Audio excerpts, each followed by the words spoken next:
আসসালামু আলাইকুম বিসমিল্লাহির রহমানির রহিম। সবাইকে স্বাগতম আমার চ্যানেলে। শুভ সকাল। নাস্তাটা তৈরি করতে আসলাম। গতকালকে তো শরীর তেমন একটা ভালো ছিল না, ভিডিও করা হয়নি, ভিডিও আপলোডও দেওয়া হয়নি। আজকে সকাল থেকে শুরু করলাম নতুন ভিডিওটা। ডিম পোস্ট করে নিয়ে রেডিমেড পরোটা। তারপরে এই যে নাস্তাটা তৈরি হয়ে গেছে, সাইদুলের বাবা মা খেতে বসে পড়েছে, আমিও তাদের সাথে খেতে বসে পড়বো। আমার কণ্ঠটা একটু এরকম লাগতেছে কারণ আমার একটু ঠান্ডা লেগেছে। ঠান্ডায় থেকেই মাথা ব্যথা, জ্বর, শরীর ব্যথা, মানে ঠান্ডা থেকে নানা সমস্যা। তারপরে তো এখন মোটামুটি একটু ভালো। সকালে নাস্তাটা তৈরি করলাম। গতকালকে তো সাইদুলের বাবাই সব করেছে, আমি কিছুই করতে পারিনি। তারপরে যে ডিম পুচ আর রুটি সকালে নাস্তা করে নিলাম।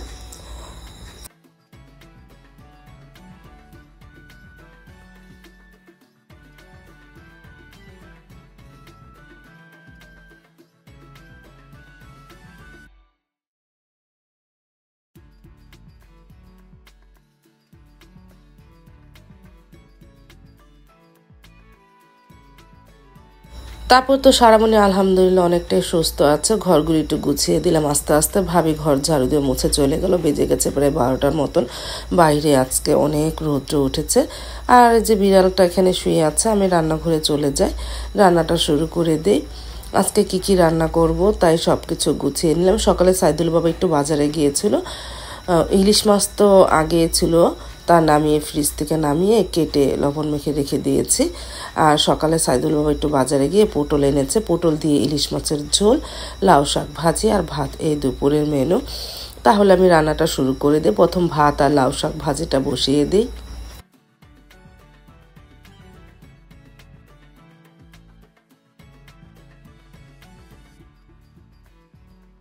এই যে লাউ শাকটা বসিয়ে দিয়েছিলাম, লবণ আর কাঁচামরিচ, পরে পেঁয়াজ দেব। আর পাশের চুলায় তো ভাতটা আস্তে আস্তে হচ্ছে।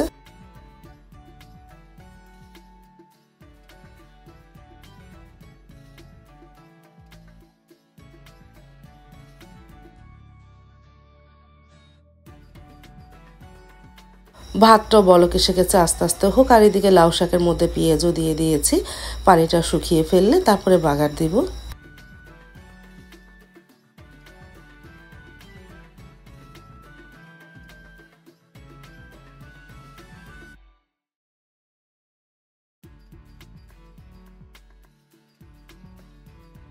আর এদিকে সারমনিকে মালটা কেটে দেই, ও খেয়ে নেবে না। সকালে তো ইঞ্জেকশনটা দিয়ে এসেছে। সকালে উঠে অবশ্য একটু জুস দিয়েছিলাম, জুস খেয়ে ইঞ্জেকশন দিতে চলে গিয়েছিল। এই যে দেখো, এখন 1টা বাজতে 20 মিনিট বাকি। এখন দিলাম একটু মালটা, খেতেই চায় না মেয়েটা, কোনো কিছুই খেতে চায় না।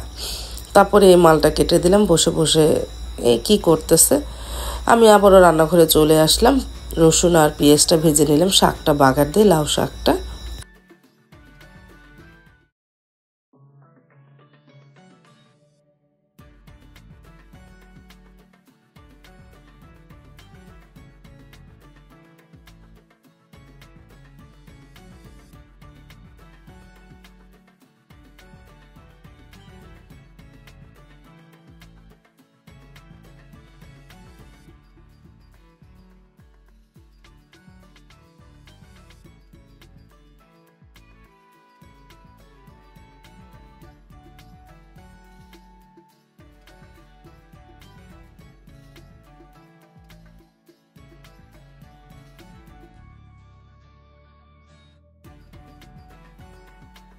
লাউ শাকটা বাগার দিয়ে ওই কড়াইতে তেল দিয়ে পেঁয়াজ ভেজে নিয়েছিলাম।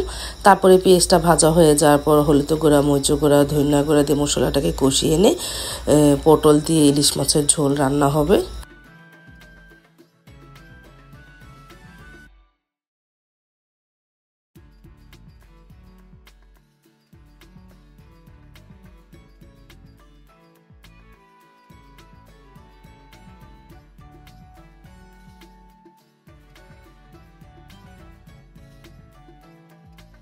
তারপর তো মশলাটা ভালোভাবে কষিয়ে নিয়েছে। এখন পটল আলু দিয়ে কিছুক্ষণ কষিয়ে নিই।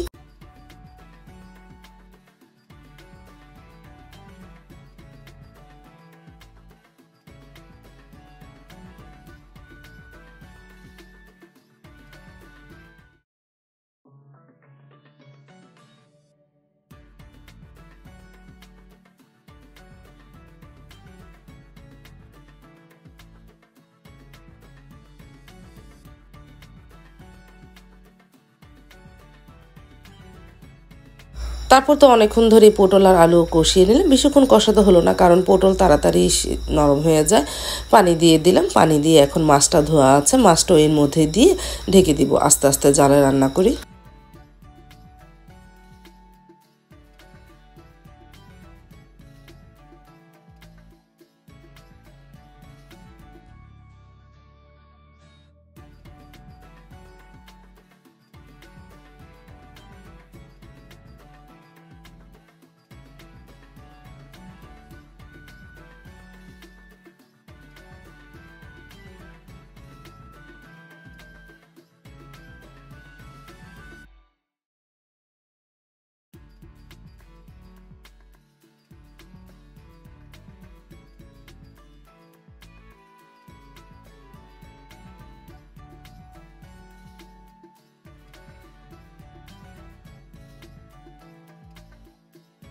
আর পাশের চুলায় একটা মাছ ভেজে নিলাম, সাবা বলতেছে মাছ ভাজা খাবে, ওকে একটা মাছ ভেজে দিই।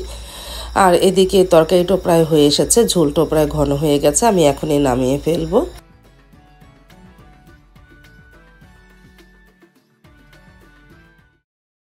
দুপুরে রান্নাটা কমপ্লিট করলাম, লাউ শাক ভাজি করলাম, আলু দিয়ে পটল দিয়ে ইলিশ মাছের ঝোল আর ভাত, এই দুপুরের মেনু। তারপরে দুপুরে খাবার খেতেও বসে পড়লাম, সাইদুলের বাবা, মা আর আমি। সারামণিকে বললাম তোমাকে একটু ভাত নরম করে খাইয়ে দে, না খাবে না। ওকে একটু জুস দিলাম, ও জুস খেয়ে নিতেছে। এই শুধু খালি তরল খাবারই সারামণি খাচ্ছে, একটু জাউ ভাতও এখন খায় না। অনেক অনুরোধ করে একটু জাউ ভাতও খাওয়াতে পারি না, খালি জুস মালটা এগুলিই খাওয়াচ্ছি। তাও আল্লাহ যেন আমার মেয়েকে সুস্থ রাখুক।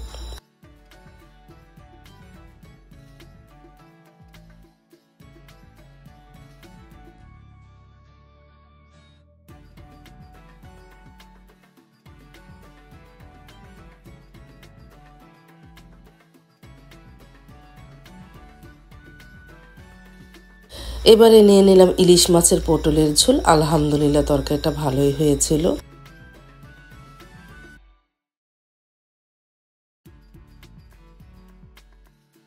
তারপর তো দেখতে দেখতে সন্ধ্যা হয়ে গেল, বিকালে খাওয়া দাওয়া শেষ করে একটু রেস্ট নিয়েছিলাম, শরীরটা ভালো না, হাঁটতেও বের হই না। তারপরে সাবা এই আলুর এটাকে কি বলে, আমরা যেমন ফ্রেঞ্চ ফ্রাই খাই না, সেটা কি, এটা ফ্রেঞ্চ ফ্রাই বলতে পারো, কিন্তু এই আলুটা সিদ্ধ করে কর্নফ্লাওয়ার দিয়ে আর ময় মশলা দিয়ে ও সুন্দর করে বানিয়েছে, আলহামদুলিল্লাহ ভালোই হয়েছে। মনে হচ্ছে না বড় বড় আলু কেটে ভাজা হয়েছে, না আলুটা সিদ্ধ করে ওই যে বললাম না কর্নফ্লাওয়ার দিয়ে ভালো মতন আলুর শেপের মতন বানিয়ে নিয়েছে। আজ তাহলে এ পর্যন্ত, দেখা হবে আগামীকালকে নতুন আরেকটা ব্লগ নিয়ে। আল্লাহ হাফেজ, আসসালামু আলাইকুম।